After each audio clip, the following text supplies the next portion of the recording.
Welcome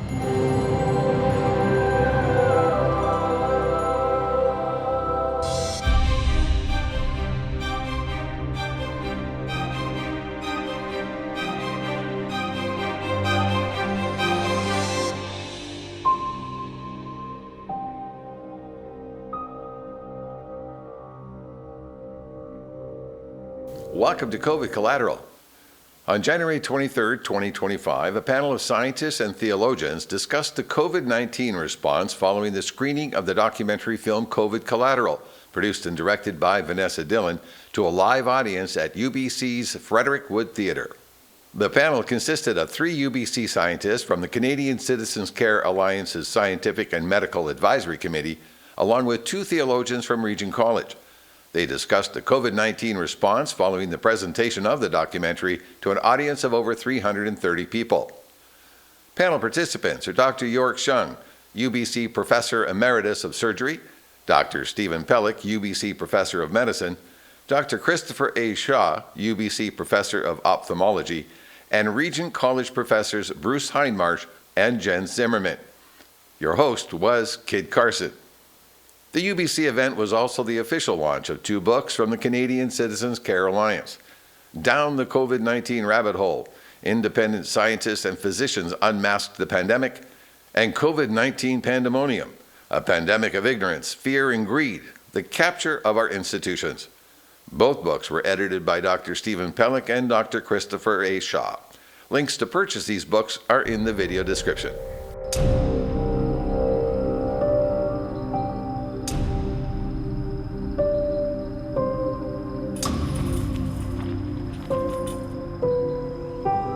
The virus continues to spread, so does fear. Stay home. To shelter in place. Keep your foot on the accelerator, because that's what's going to get us through this. The public did not know that there were prominent scientists that disagreed with the lockdown policies. They wanted to create an illusion of consensus. And this was shocking to me. In a free society, to simply decree the lockdowns. The federal government was working with social media companies, censoring dissenting opinions. If the government is engaging in unconstitutional acts of censorship, who has the power to stop it? It's just the most damning discovery. Suddenly, just boom, you're fired and no explanation. It was more than just silencing, it was shutting me up. Even though we had the data, the media just wasn't presenting the data fairly, and neither were the public health experts. People that we've trusted to be knowledgeable are not. They're simply not. All the information pointing to a cover-up, it's all public. It's all there in front of you. I think Congress is going to have a hard time really getting to the bottom of what happened. Do you recall at some point anybody raising concerns to you at the beginning of the outbreak that the virus might have been genetically engineered or originated in a laboratory?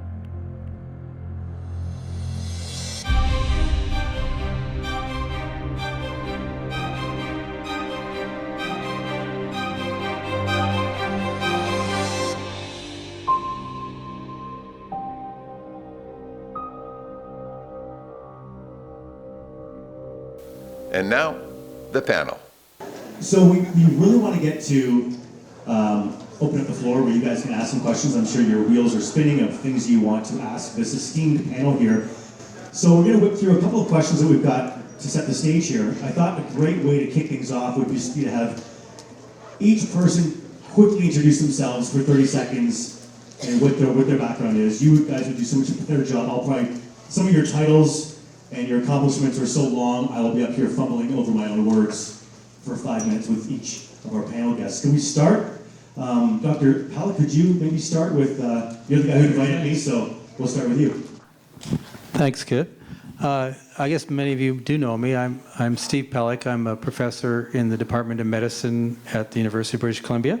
I'm also the Vice President of the Canadian Citizens Care Alliance, and along with Chris Shaw, we're the co-chairs of the Scientific and Medical Advisory Committee. And as some of you participated in the clinical study that I led, looking at SARS-CoV-2 antibody levels, and I thank you very much for participating, and also for coming this evening. Hi, everybody. I'm York Sheng. I'm a professor emeritus of surgery at UBC. I'm a vascular surgeon. I worked at the Vancouver General Hospital for 34 years. And then I stopped working there in 2021. And since then, I'd become the founding president of the Canadian Society for Science and Ethics in Medicine.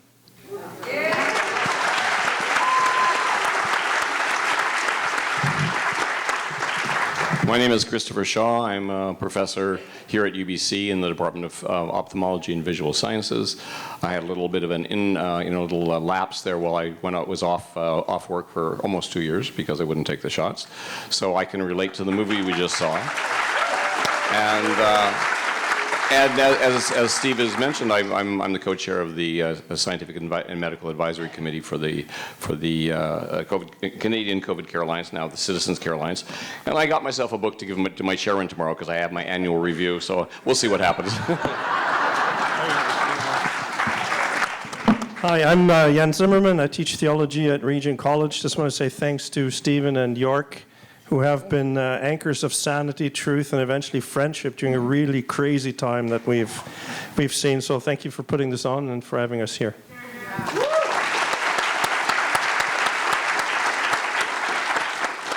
And I teach with Jens at Regent College. I'm a professor at Regent College, an affiliate college with UBC. And I'm a historian and a theologian, but it's as a historian that I first got interested in studying COVID and thinking about, have we been here before? And then thinking, okay, as a historian, I can weigh and assess evidence, and how much can I make sense of this? And began writing about this, and that's how I made contact with Steve and began to write and think more with Steve and others. Yep.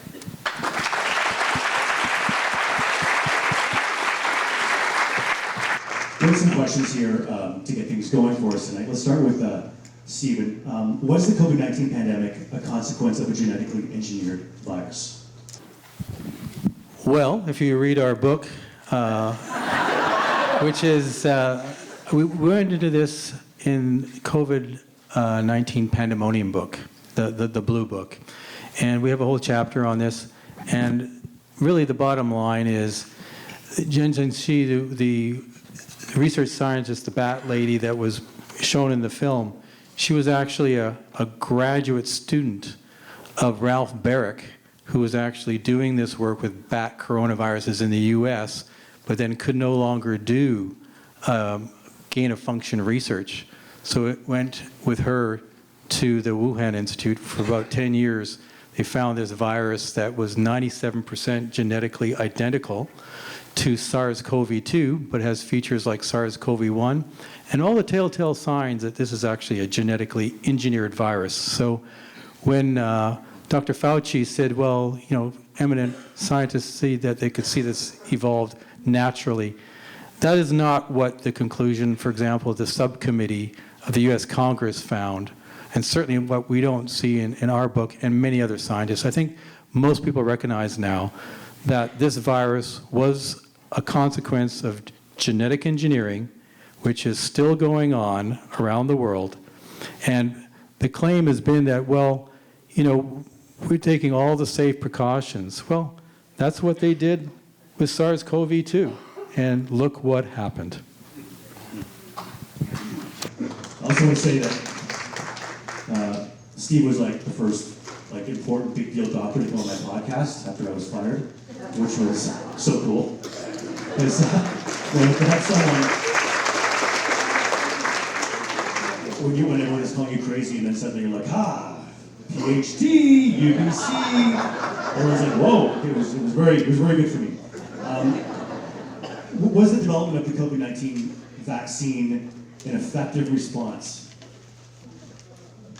We have to recognize that everybody didn't really know what the true threat was of this virus initially. We could learn a little bit from what we know from other coronaviruses, and from that, we shouldn't have been as concerned, but it was seen as a new virus, and a lot of measures were taken to try to protect the public, and you can't fault the regulatory agencies and health professionals in trying to come up with a solution, but it was a rush job.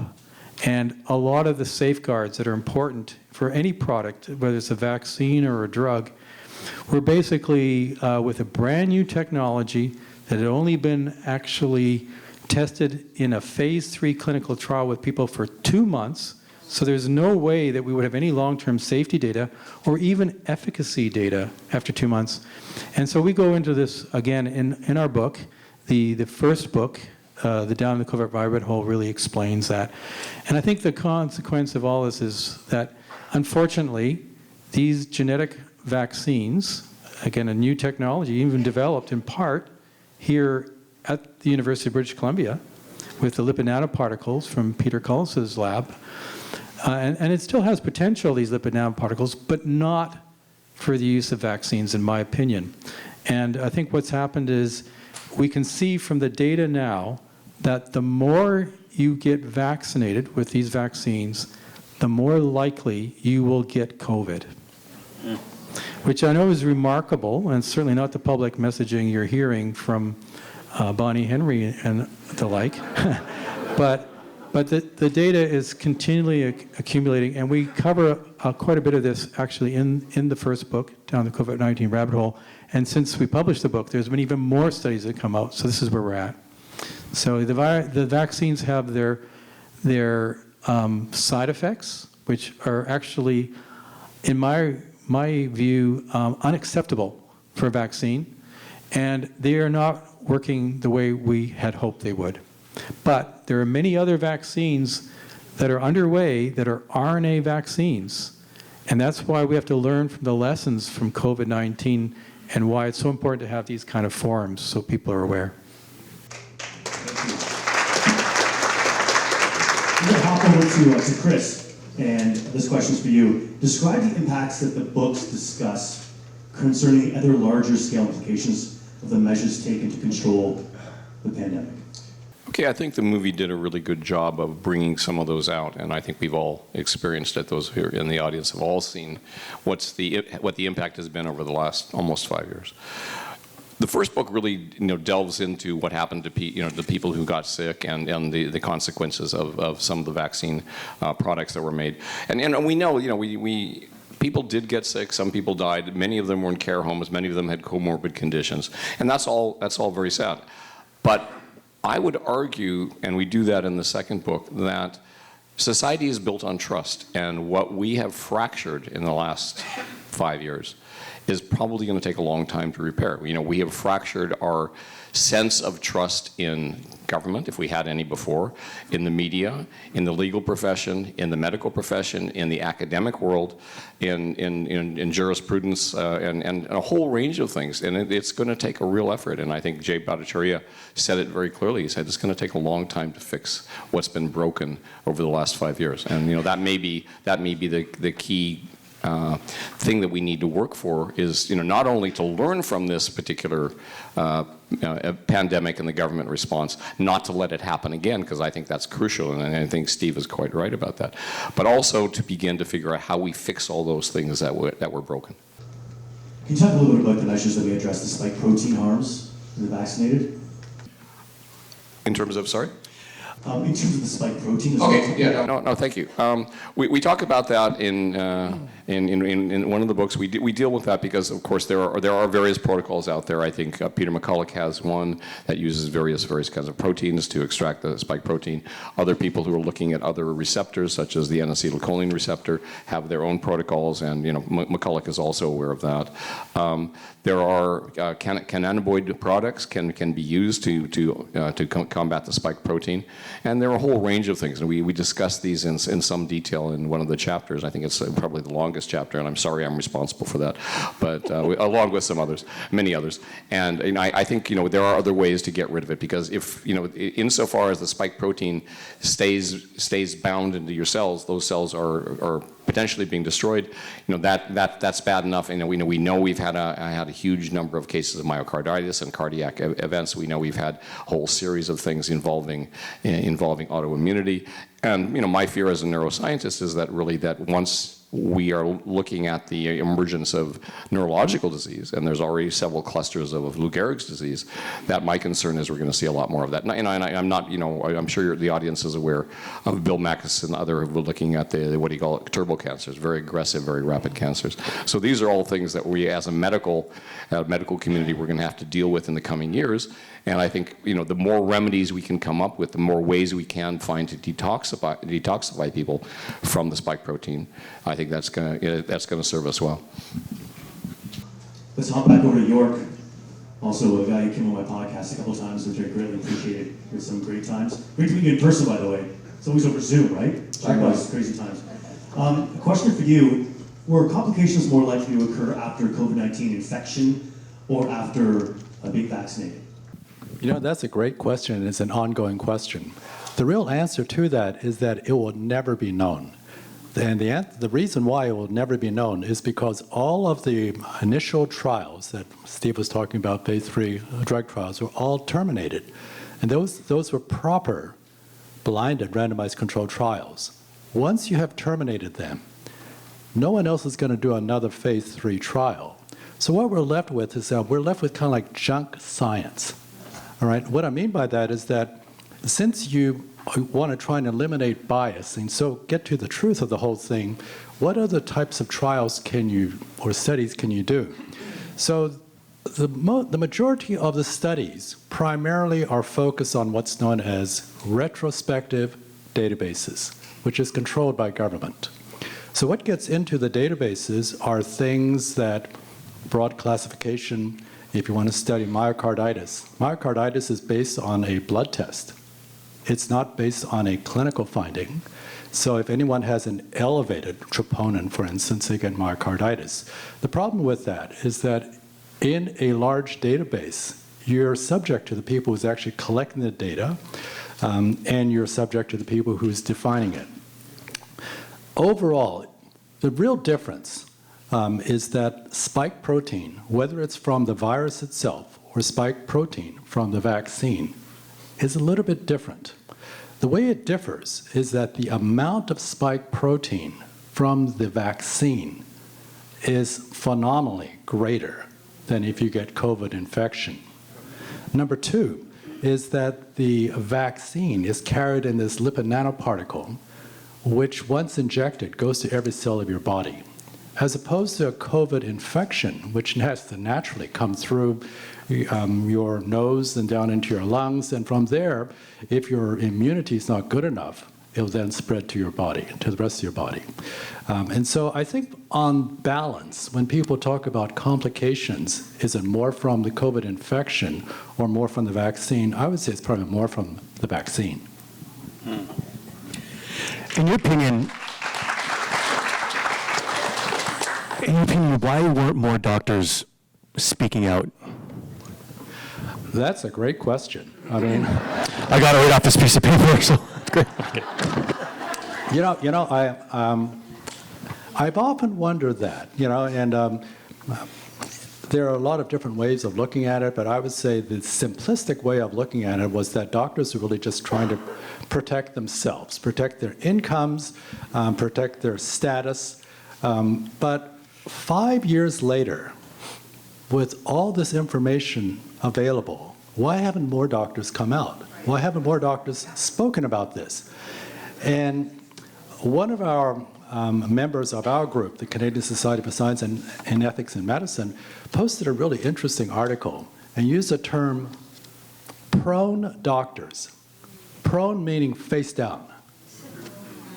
And it's basically to describe the behavior of doctors. The vast majority are prone. They are lying face down. They have not stood up. I don't know why. Simplistically is that you've gone through an entire pandemic. You've been bombarded by media, your hospital, the college, and warned you have to treat patients in a certain way or else. Well, you've gone through all that and you've lived through it, but we're going through it again. The hospitals now require mandatory masking. For what purpose? You would have thought that if you were prone for so long, you would finally get off the floor.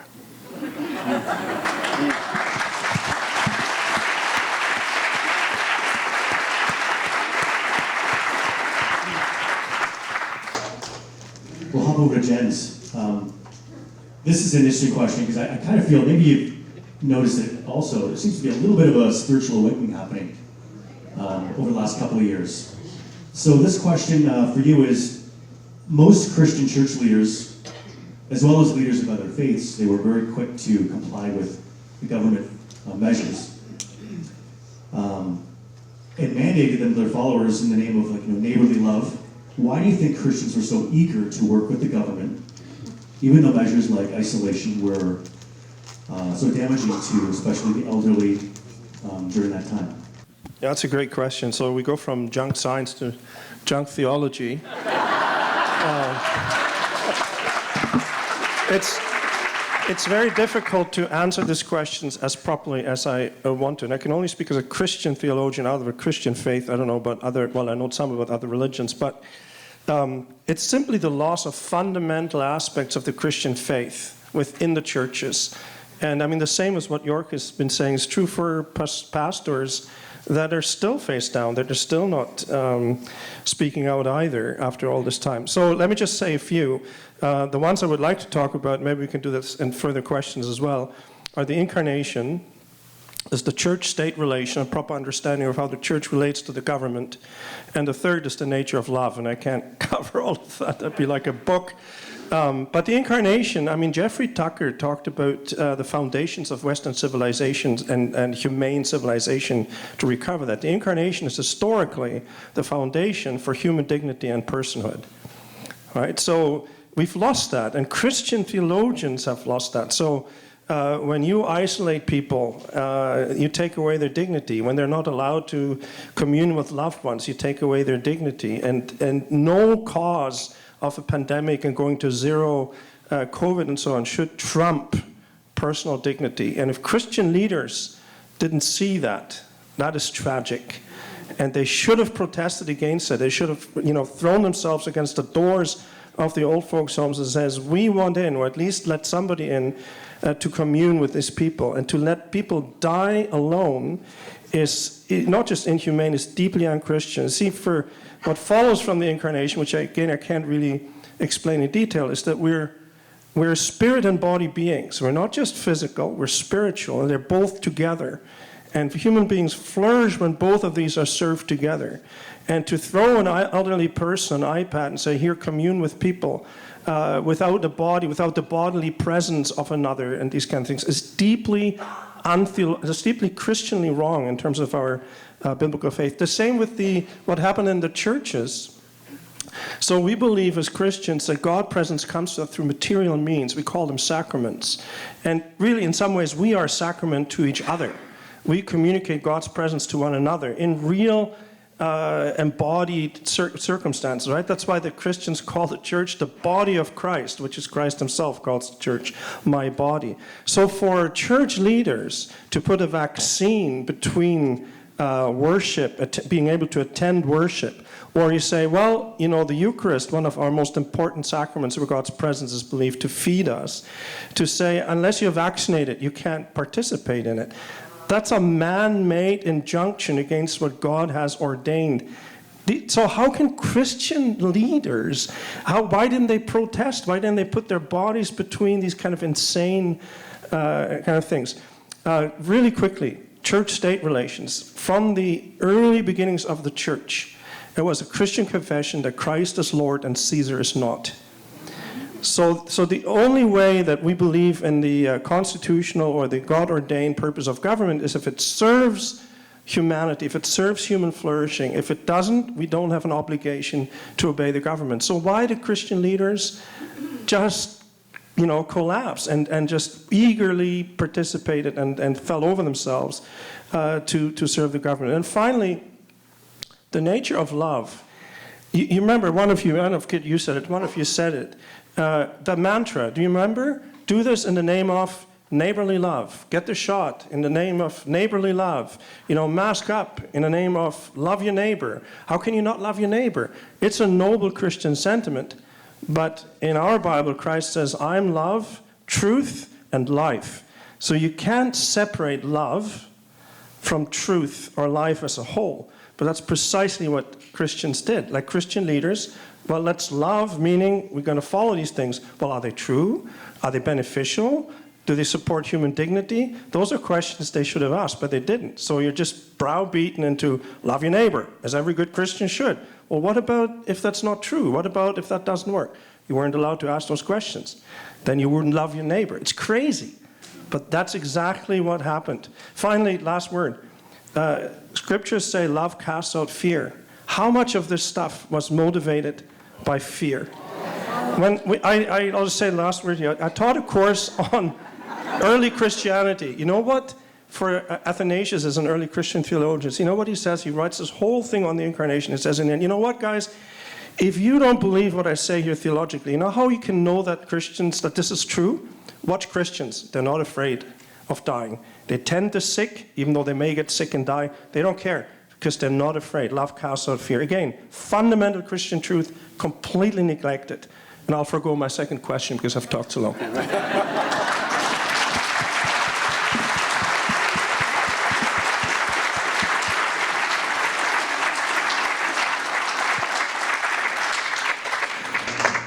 As a historian, Bruce, what got you keen on learning and writing about COVID-19? Let me say something about that in a minute, but just I want to riff on a little bit what Jens just said.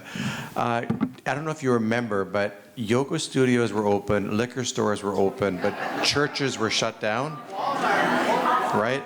And you go, why is the purpose of the meeting, what does that have to do with shutting it down? The purpose for which people are meeting. So an Alcoholics Anonymous group could meet in the basement of a church, but if they opened a Bible and prayed, it was illegal. So it's just, there are all sorts of these inconsistencies that were going on, right? I just want to encourage you, here I am as a non-scientist and Jens as a humanities guy, is we were told, let's follow the experts. We need to submit, we need to listen to the experts. We're told that over and over again. And I just had this feeling that starting in 2021, I just thought, but what if the experts disagree? And are we being told to obey the experts? But this is really sounds a little bit more like submit to authority. And we'll tell you who the experts are. And this is where I began to get interested in this and think, I need to do a little bit more work. And I'm locked down anyway, so I've got time. And it was, I started to listen to the daily drumbeat of the case reports, you know, in the news. And I was thinking, something doesn't smell right about this. And about, you know, and you start to ask questions about the PCR test and questions about how they're testing and what kind of controls they have. So I called up a reporter at the Vancouver Sun, and who had written the article. And I said, can you tell me more about this? Because it seems like you're just reporting the government numbers. And he said, oh, Bruce, he said, we used to have like a whole floor of investigative reporters that would be on this, but we don't have the resources right now. And that is all we're doing. And just admitted it. And that's when I thought, okay, well, I want to buckle down. As a historian, I'm aware in the past, large numbers of people have been wronged together. I'm aware of things like moral panics. We talk about that in 18th century Britain. Talk about moral panics. I'm aware that people do awful things when they're afraid. So I thought, I need to begin to investigate this, and I began to write about it. And I thought, there aren't 100 issues, but there are about a dozen that have to be kind of sorted out. What is the narrative? And I realized, and this is even in the BC CDC instructions to health workers, to what to communicate to people, that you need to be afraid because the virus is lethal. The virus spreads asymptomatically, silently, and all unawares. And the virus mutates. So you need to be afraid. And I just began to say, okay, well, what do we know? So infection fatality rates and morbidity and excess deaths, and this kind of information is available. And you begin to go through and you realize, well, there are serious questions here. This narrative, something doesn't quite smell right. And then you begin to ask the question, okay, how have we responded? What were the non-pharmaceutical responses like lockdowns and masks? And you ask questions about that. And what about the pharmaceutical responses like we saw with ivermectin and then with vaccines? And what do we know about those things? And do realize that there are some much deeper pathologies that are going on in terms of, and so some of the kind of pathologies that I thought are socially pathological was, we've seen a lot of them in the film tonight, but I thought the censorship of science, that's just not right. And to see the way with the Trusted News Initiative, and we saw some of that with Twitter, to see, and this wasn't mentioned as much in the film, but covert government communication strategies. So in Britain, this was awful with using sort of nudge behaviorism and being embedded, and some of the documents have come out about the intentional desire to create fear in the population to gain conformity. And in Canada, there's a National Post article that talked about the use of psyops and military strategies on the population to get them to conform. Anyways, I won't go through it, but I just realized there's a number of these pathologies that are as serious, sort of what's happening to us as a society, as there are in terms of the virus itself. So, but I just want to, one other thing is, I want to pay tribute to, to everybody, all the scientists here. But Steve has been absolutely remarkable through all of this. I just began writing about this for myself, and Steve encouraged me to publish this, and I got to know Steve. And he's been just remarkable as an independent, genuinely independent, and maintained his stature, his civility, and his independence. If you buy this book tonight, I think there's 1,070 references in there. And it's just been remarkable to have his encouragement. But so even as non-scientists, I think we're invited to take responsibility to weigh and assess when the experts disagree. Awesome.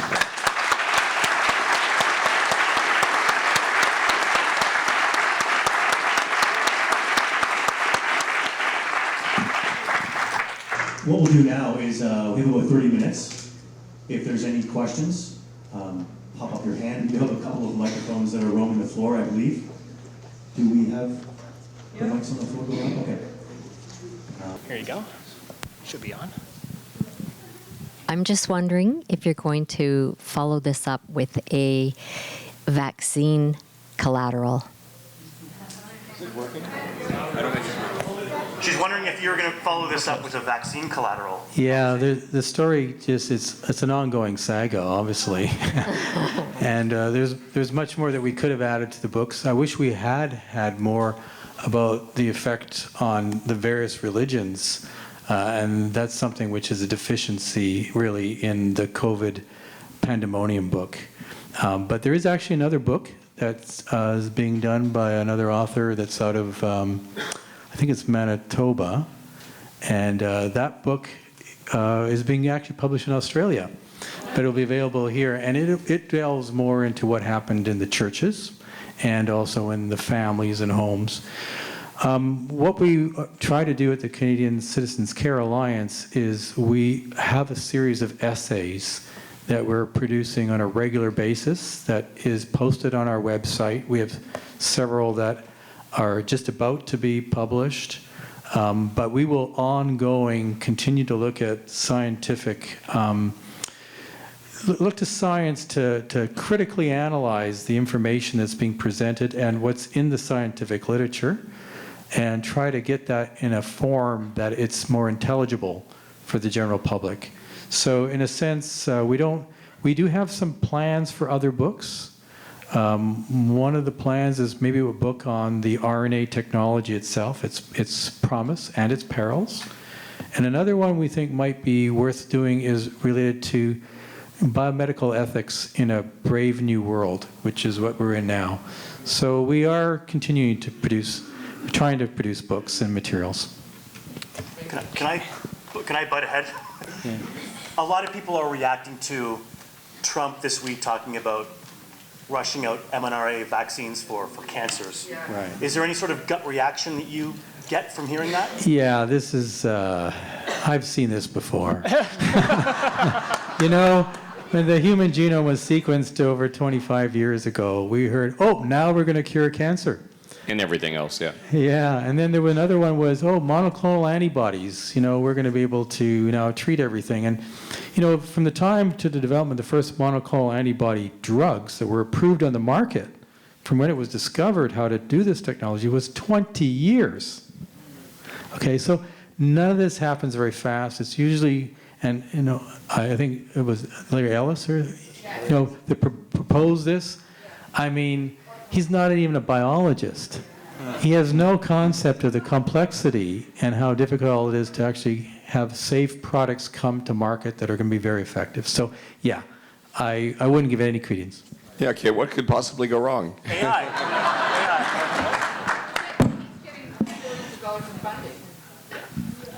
Yeah, well, this is how it goes. This is what's happened during COVID. A lot of money went into COVID research, but only in certain directions.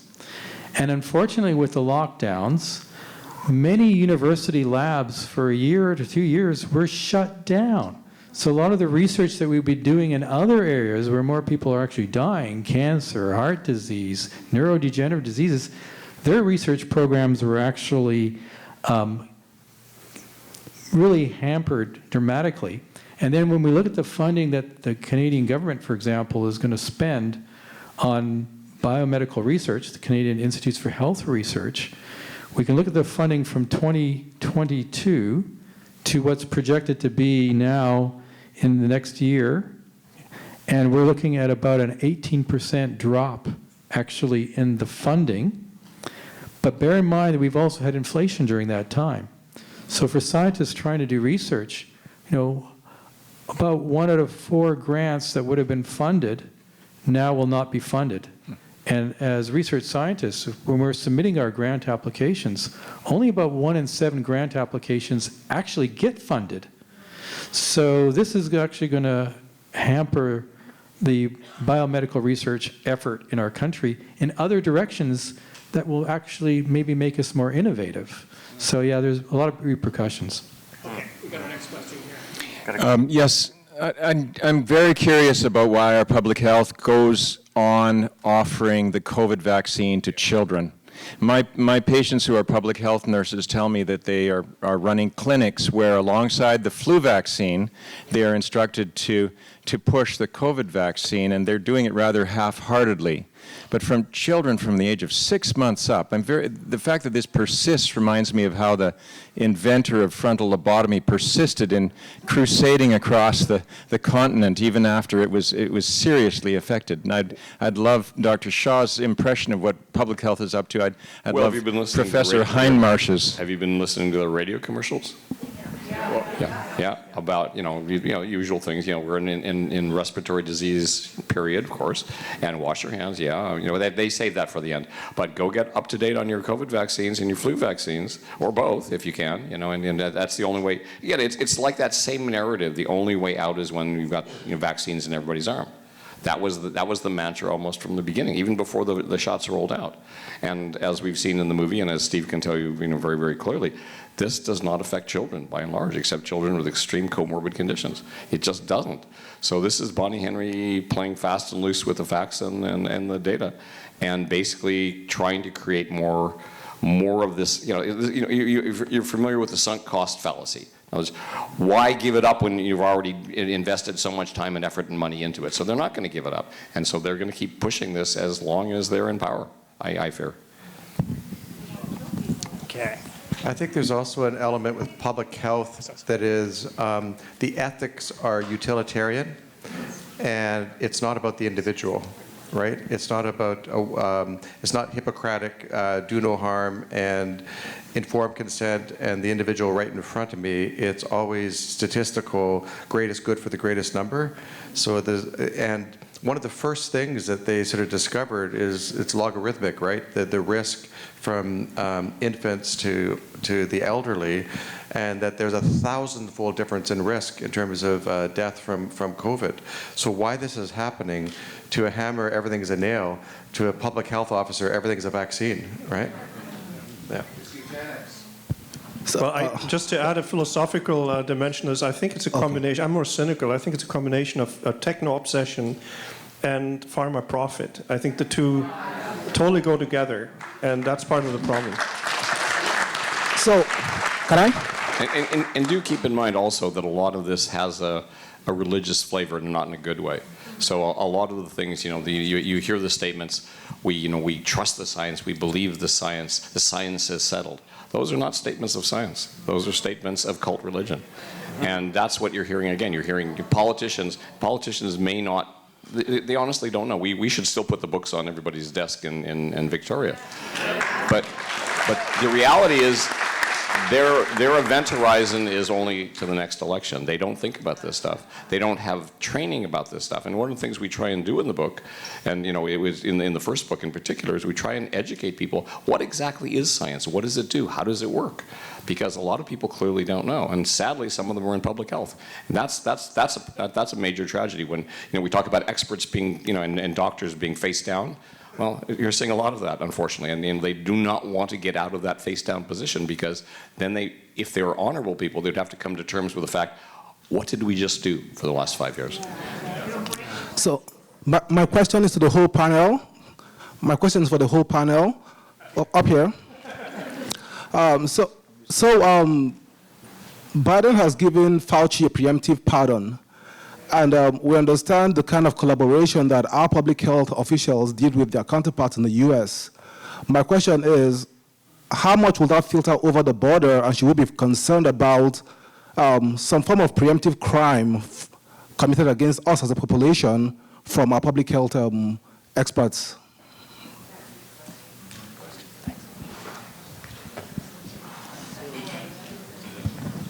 So I guess the question is, are you referring to now that we've had a change in administration in the United States? Because actually, this is transformative, what's going on down there.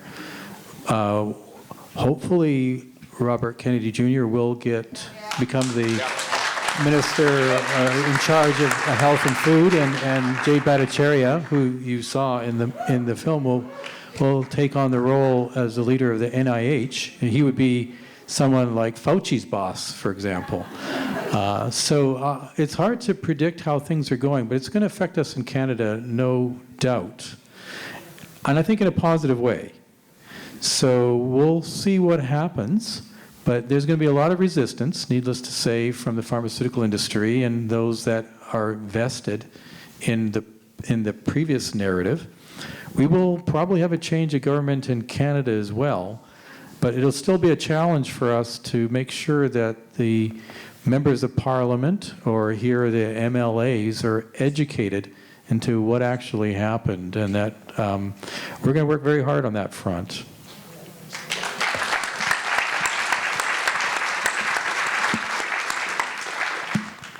Oh, great. Hi, I'm just here.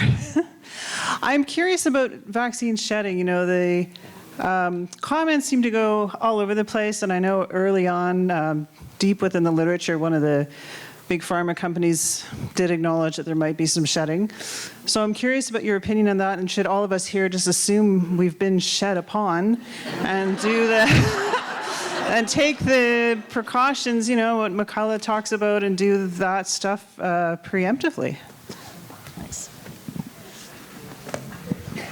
So I think it's pretty clear that shedding phenomena exists, that there are physiological changes that occur in non-vaccinated people when they're near vaccinated people, especially after they've just been vaccinated. The nature of what that is complex.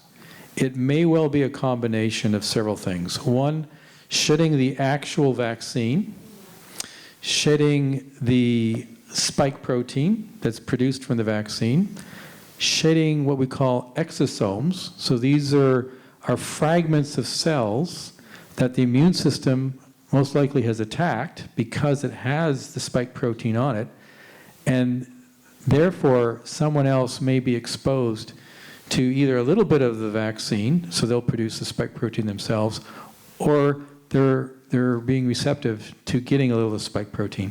However, I don't think it's a phenomena that we have to be too concerned about.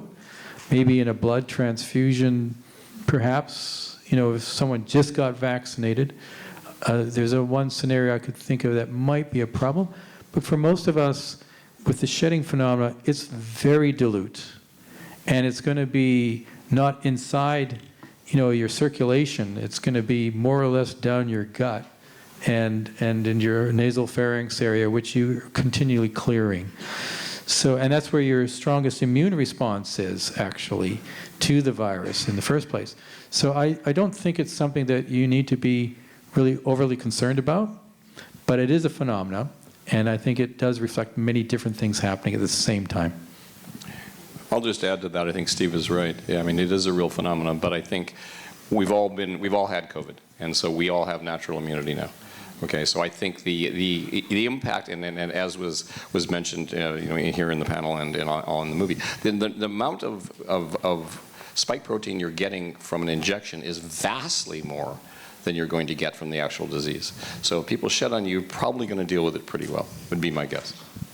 And I'll further add, when you're vaccinated with a Moderna vaccine, you're getting the equivalent of about 100 micrograms of RNA. So this is what you say, well, what does that mean, 100 micrograms of RNA, compared to 30 micrograms, for example, with the Pfizer vaccine? Well, 100 micrograms is the number, from that you can calculate the number of genes that are being injected into you with the inoculation. And it's in the tens of trillions of copies of the gene. Within each lipid nanoparticle, you have about 5 to 10 copies of the gene. If you were infected with a virus, you'd get like 1 copy of the gene. When you have typical vaccines that are, attenuated viruses, that they're weak, so they stimulate immune response, but they don't really make you sick, you're getting maybe 50 to a few thousand copies of the virus. But you're getting tens of trillions of copies in lipid nanoparticles, which are protecting that RNA. And once it gets inside the cell, this RNA has been engineered to be more stable, and you can produce many, many copies, probably hundreds of copies of the spike protein from each mRNA. So when Chris is saying about, the amount that you're getting from shedding, and you're comparing to actually injecting it right into your deltoid muscle, and in 2 days, 76% of it is already spread throughout the rest of your body, that's a totally different comparison. So you don't expect to see the kind of injury and side effects that you would from an actual vaccination. And following up on, we talked earlier about how funding, Steve mentioned funding. CIHR is very unlikely to fund the research that needs to be done to examine that. But maybe Jay Bhattacharya, running the NIH, maybe with a new director of the Institute for Allergy and Infectious Disease, maybe he'll actually take a look at it and see if he can do something about it. And that's what I'm hoping. I just wanted to mention about the lying prone idea that you brought up. I don't think it's lying prone so much as keeping your head down. Under the ostrich in the sand? Yeah, that one too. Well, no, it's you don't want to get it cut off. Under the current situation with the Bill 36 in British Columbia, if you do poke your head up a little bit, it'd be a $250,000 fine and up to 6 months in jail. The colleges have been basically disbanded and replaced with government appointees. So when you talked about the brave new world, it's here now. And I really admire any of the healthcare professionals who have stood up and said something. It's extremely brave. Some of us are just going to stay prone in the meantime because I haven't got $250,000 in my back pocket. But that's the problem, and I think the reason that a lot of them will not speak. They know it's wrong, but it's so oppressive that they'd be foolish. Yes, no, you're absolutely right. There's a huge carrot for many of them to promote the vaccine. They actually made a fair amount of money actually having their patients get vaccinated. But there's a terrible stick. And as you pointed out with Bill 36, one of the things is that even if, and York and I and others have been involved as expert witnesses in those court cases, and the process, how prolonged it is and how expensive it is the punishment. Even if the doctor at the end of the day, or the nurse or other health professional, manages to have the disciplinary college dismiss basically the charges, they've spent so much money and so much time, and Bill 36 makes it even worse. And so we don't have time to go into that in detail, but we have information about it on the Canadian Citizens Care Alliance. I just want to make one comment to that. Prone doctors is a real thing. The doctors could have fixed it. These forced vaccine mandates did not happen in every province in Canada. It didn't happen in Quebec because 10,000 nurses said no. That's what happened.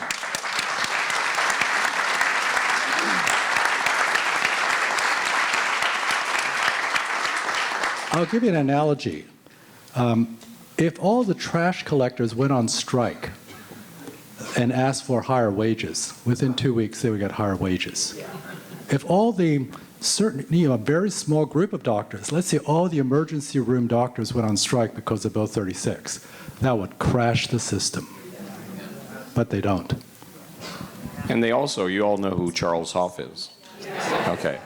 They're making an example of him, and they've made that very deliberate and very clear that they're going to make him the main target of this, to show what happens for doctors who get out of line and do what they're actually obliged to do under the Hippocratic Oath, and that's all what Charles Hoff did. So this is precisely what Bill 36 is going to do, this in spades, and that's what its intent is. I want to stand here before you and first of all say thank you for everything that you guys are doing. I am standing here as a vaccine injured person. My story got shared on Christmas Day and went viral on X with 1.2 million views in less than 24 hours. I've been seeking treatment to figure out why my period stopped and why I'm unable to have children. All of my doctors have pushed me away several times, naturopaths, all the blood work, and nobody could find answers. I finally was able to get the correct testing through a Rife machine and able to find 22 spike proteins in my blood. And most of them attacking my fertility. Since then, I've gone through a detox and I have 1 spike protein left. And I'm really grateful. It's quite interesting. I'm looking at your name of your company, and actually my name's Callie, which is actually in your company's name. And I got invited to be here yesterday, so I'm grateful to be here. And I look forward to connecting with each of you because I think that what I've taken may help a lot of people. And I've already emailed Dr. Shaw. Vanessa actually sent me his email yesterday, so I look forward to connecting with each and every one of you. And if I can be a voice to help other people, I will. And if that's the last thing I do, I'm here to stand with you guys.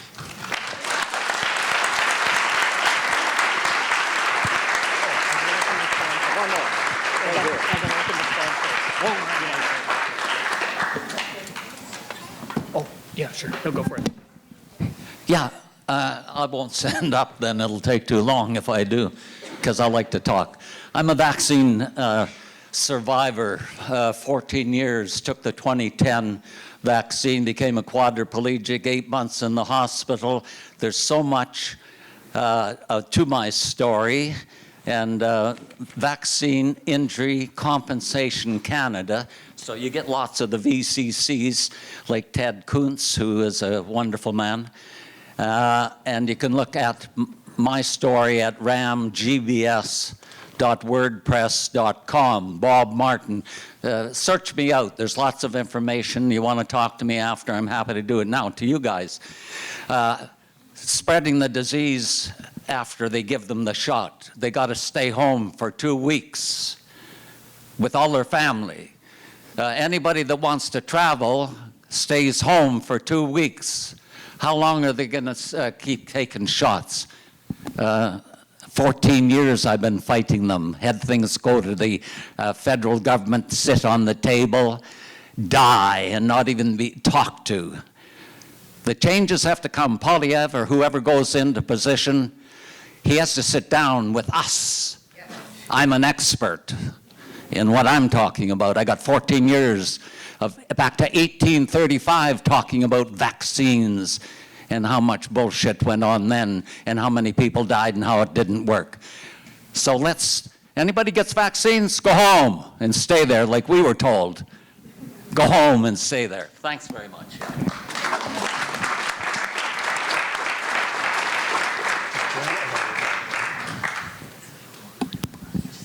Hi, thank you very much for such a wonderful evening. I'm Joanne Mulhall, and I am part of the Canadian COVID Care Alliance, or Citizens Care Alliance, but also of the telehealth team. And also, I just thought it was timely to speak about a new initiative, which is the CC19, or Can Connect 19 group. You can look up that online, and it is a new group that we just did a soft launch tonight. Actually, the webinar was right before I came here. And it is an online forum to connect vaccine-injured individuals. It is to take the place of all the Facebook groups and Telegram groups and all the groups that had been started by caring individuals who really just got burnt out and lost their momentum to really do that. And so I have to give Dave Ross amazing credit for that. He's down east and he's worked tirelessly on getting this established. And we invite anyone and certainly all vaccine-injured individuals to look us up. It's Can Connect 19. It's a not-for-profit. It is a community group. We will have resource information. We will have certified practitioners, I being one of them, and my colleague Wendy Roscoe in Ontario, who is also a functional nutritionist. We both have over 50 years between the two of us, as well as nurse practitioners and mental health counselors, to be able to work with everyone. You have a voice there. You have a place to meet other individuals, to talk about your stories, and also to hopefully find connection, but also help and direction. And a lot of it is really just about also getting to the fundamentals of good health, which starts with very basic things. And we're looking forward to just really connecting with anyone and everyone who wants to be able to do that. I did have one question that I would quickly ask. With regards to the Wuhan thing mentioned in the lab, I mean, there's also some implication that the Canadian lab was involved in that. The the Winnipeg lab, the level 4 lab.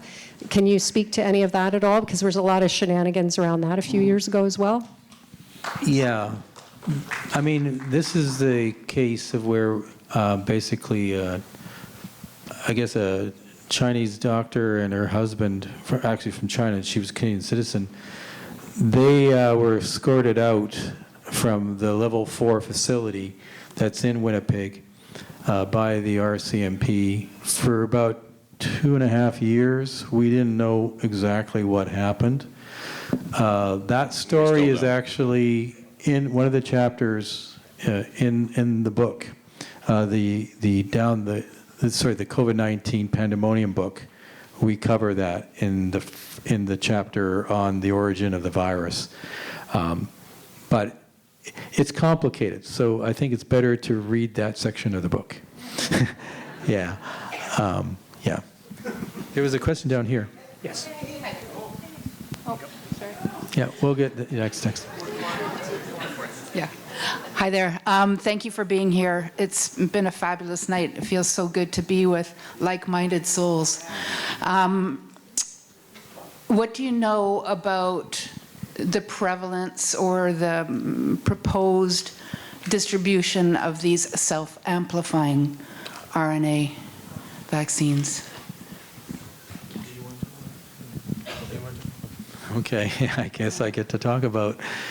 Yes, these self-amplifying vaccines, basically the way they work, that's different from the lipid nanoparticle RNA vaccines now, is instead of having just the spike protein, they actually have additional genes from the virus that allow it to remake like a RNA copy from the RNA that's there. The RNA that's often there is going to be like we'll call it positive sense strand, and you make an opposite sense strand, a negative sense strand, as a template to then generate more positive strands, which with the positive strands you make the proteins. So the level of production, I think the technology is going to require a lot more work to be able to know how to control that. But nevertheless, it doesn't matter.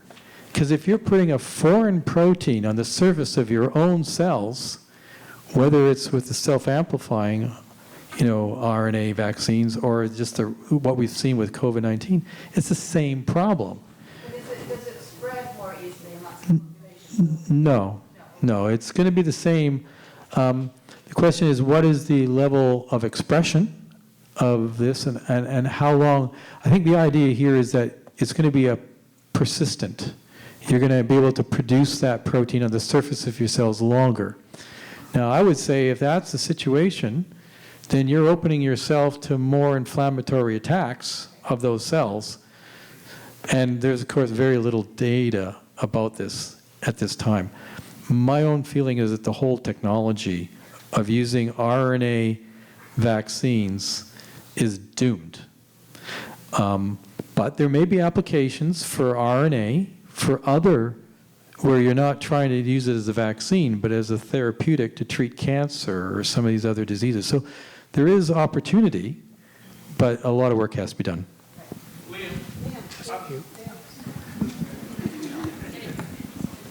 Hi, Stephen. I'm just halfway through your book, and I'm really enjoying it, especially the part on the immune system. I didn't get vaccinated because I've been studying the immune system for 10 years, and I had one simple question. What's this going to do to my immune system? And you wouldn't believe the reaction I got from people.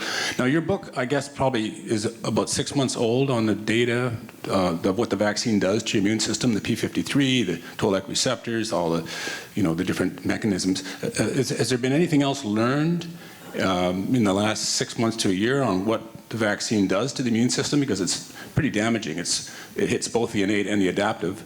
And well, I'll answer that. There was a study from the Cleveland Clinic, hardly an anti-vaccine organization. They looked at, 500,000 people? 51,000 people, and they found that there was a relationship between how many times you got the COVID RNA vaccine, I think it was Pfizer shot, and how often you got sick with COVID. And the people who were at the lowest part of the curve were those who hadn't had the shot at all. Then you took one, then you took two, then you took three, then you took, et cetera. And so, you have to wonder what people were thinking when they, and someone was talking to me tonight, saying she has a friend who took 7. Like, what? And that's not unusual. What are they thinking? What are they thinking if they have to go back over and over and over again? But what it's showing us, the Cleveland Clinic data, insofar as they're correct, and I suspect they are, what they're showing us is that you're diminishing your immune response with each shot you get. And that, ultimately that has to have a consequence. And I think it is.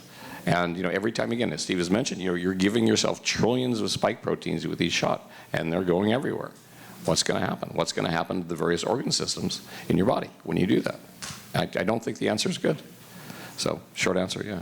Yeah, and basically what's happening is your immune system is being completely encountering a situation that never occurs in nature. I mean, the levels of spike protein that you get from the vaccine, you'd have to be almost dead with this virus spreading through your body to get that kind of level of expression. So your immune system, it's confused and it's distracted because as we have in the chapter in the first book, we describe how the immune system works, and you have your innate immune system, and it's being occupied dealing with what they think is the foreign infection of your body, whereas that immune system is also very important in protecting you against cancer. So what ends up happening is you're probably accelerating the rates that cancer cells can grow without the immune system being there to keep it in check because it's distracted dealing with this.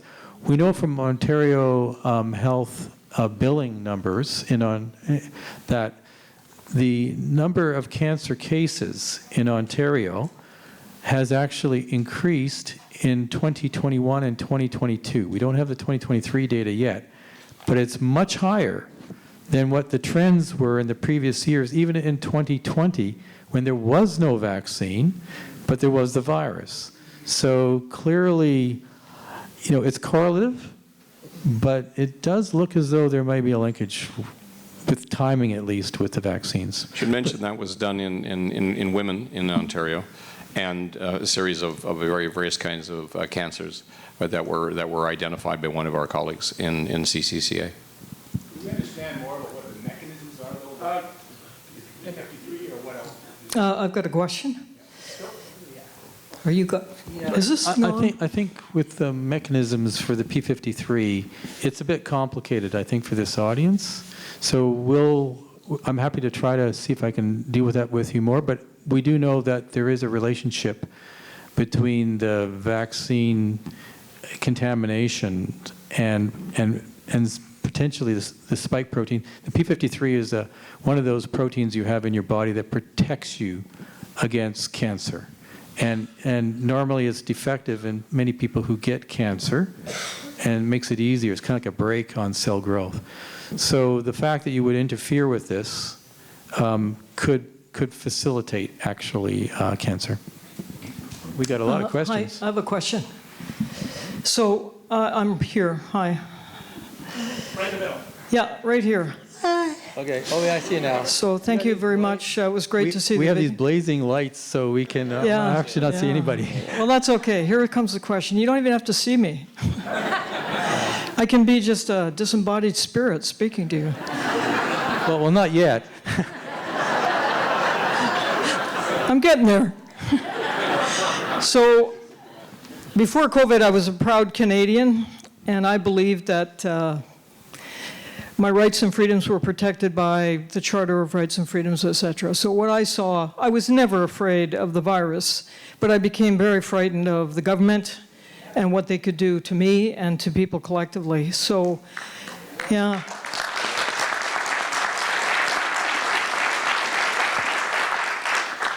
And I'm glad it's over, but that's exactly what I was going to say, but it's not over. So the mask mandates are coming back.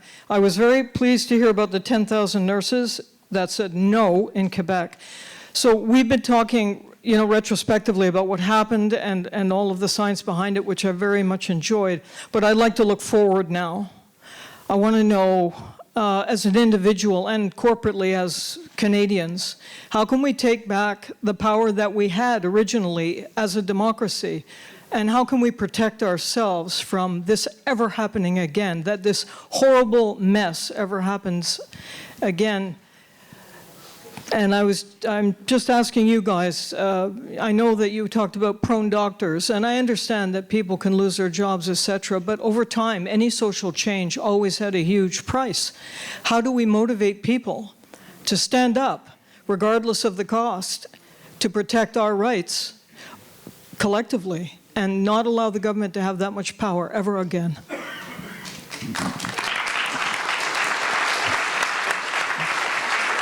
That's a really very profound question, and one that I don't think we have a clear answer to. But I think one answer is education. Everyone's sitting on the stage with the various books and the work they're doing at Regent College, educating people and helping them understanding what science actually is, understanding what it can do, understanding what's happened during the pandemic, understanding the violations of human rights. I mean, Section 7 of our Charter of Rights and Freedoms might as well have not have been there. People just ignored it, or the government just ignored it. So the only way out of that, and Matthias Desmet says this when he talks to people. Sorry about my phone doing. Matthias Desmet says that keep talking to people, keep engaging people, keep spreading questions and conversations with them. Don't ignore them just because, yes, they treated you like garbage for, a lot of people treated you like garbage for 5 years. But that doesn't mean you ignore them. You go back and engage and engage and engage, and use the knowledge you can get from these books and a whole host of books that are out there to actually begin to develop that kind of knowledge so you can fight back effectively. Eventually, it will come down to the politicians who will realize that if enough people are educated, more people are going to say no, and they're just going to say, no, I'm not doing it. And we're all not doing it. And that's the way out.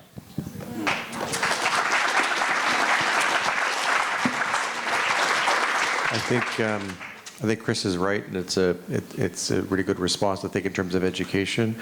I was so disillusioned to find, I mean, have you read the Canadian Charter and all the rights and freedoms that are there in terms of freedom of assembly, freedom of worship, the right to earn a living, freedom of assembly, all these, freedom of speech, all these things that are there, but how it all just collapsed like a house of cards. It's like declaring eminent domain. We're just going to declare eminent domain. And I think, like Jens is saying, and like Scott Atlas was saying in the film, these are blooms that need to be refreshed. We need to reinvigorate the idea of constitution. The whole point of constitutional rights is constitutional law is different than positive law. These are precisely there for minorities. It's to protect those who, when the majority thinks otherwise, these are still the rights for everyone. And so I think everything we can do in terms of education, but Bruce Party and others need to help us in terms of also educating us in terms of law and in terms of rights and what's at stake. Preston Manning wrote a couple of real good pieces during COVID about even balance of harms, so that you can't just declare eminent domain over one issue. You have to think balance of harms and so on.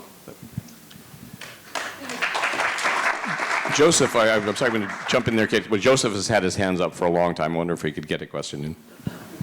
Thank you. Next week is the third anniversary of the Freedom Convoy.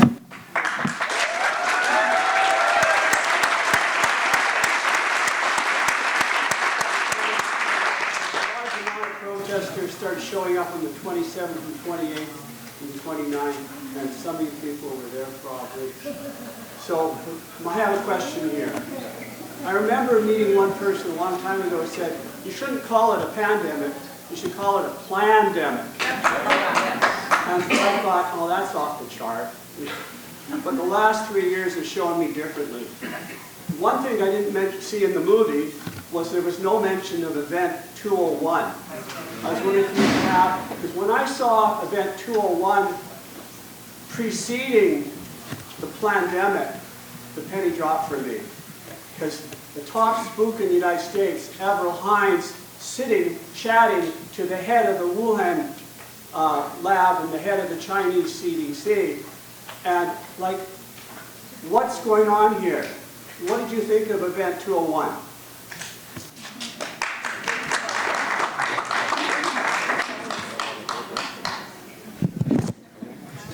Okay. You want to go first here?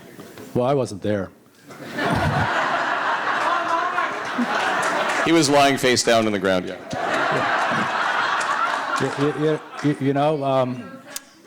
My conspiracy theory about the whole thing was this was a get Trump thing for 2020. I think all of this is the plandemic. If one thing doesn't work, we'll try this, we'll get Black Lives Matter, we'll burn down the cities. So that's my conspiracy theory. That's the plan. It's not just one. So, Joseph, I spent some time in the military, as you know, and what you do before you go on an exercise or before you go on an operation is you practice.